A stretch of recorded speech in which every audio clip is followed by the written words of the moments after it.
অনেক আগের কথা। একটি বনে একটি সিংহ, একটি শিয়াল, একটি জিরাফ ও দুটি বাদর বাস করত। একদিন বিকালবেলা শিয়াল ও বাদররা খেলছিল। তখন দুই বাদরের মাথায় হঠাৎ খুব বুদ্ধি এলো। তারা শিয়ালকে যুক্তি দিল, শিয়াল তুমি তো চাইলেই জিরাফকে লোভ ধরিয়ে একটি ফাঁদ তৈরি করে নিতে পারো, যার মাধ্যমে তুমি কোনো কষ্ট না করে প্রতিদিনের খাবার পেতে পারো। শিয়াল বলল কিভাবে?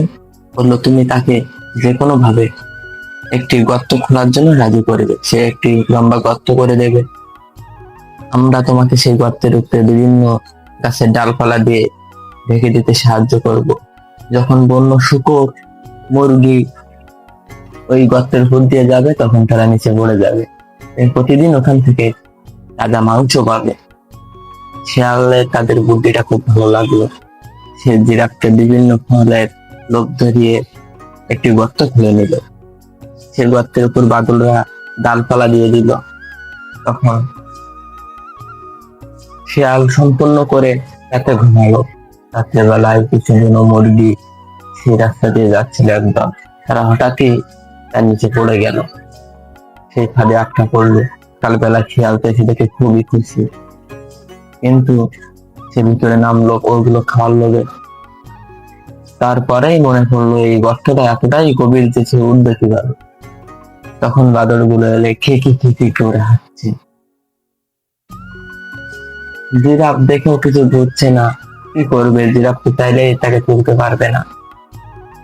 তখন বাদর গুলো বললো, শিয়াল ভাই আরো কথাই শুনেই না আসতে নেই, আগে কোনো কিছু করার আগে তার থেকে বেরোনো উপায় ভাবতে হয়।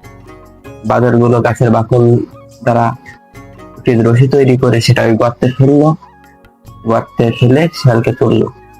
শিয়াল বনের রাজা সিংহের কাছে যে নালিশ দিল, ঠান্ডায় বিচার হলো।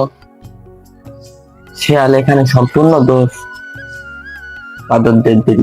রাজা মশাই সবার কাছ থেকে সবকিছু শুনে দোষ বললো, শিয়াল তোমার দোষ, তুমি অতি লোভী হয়ে গিয়েছিলে, কষ্ট না করে খেতে চাইছিলে।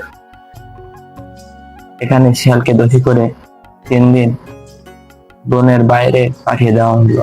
আর গল্পটি এখানে শেষ হলো।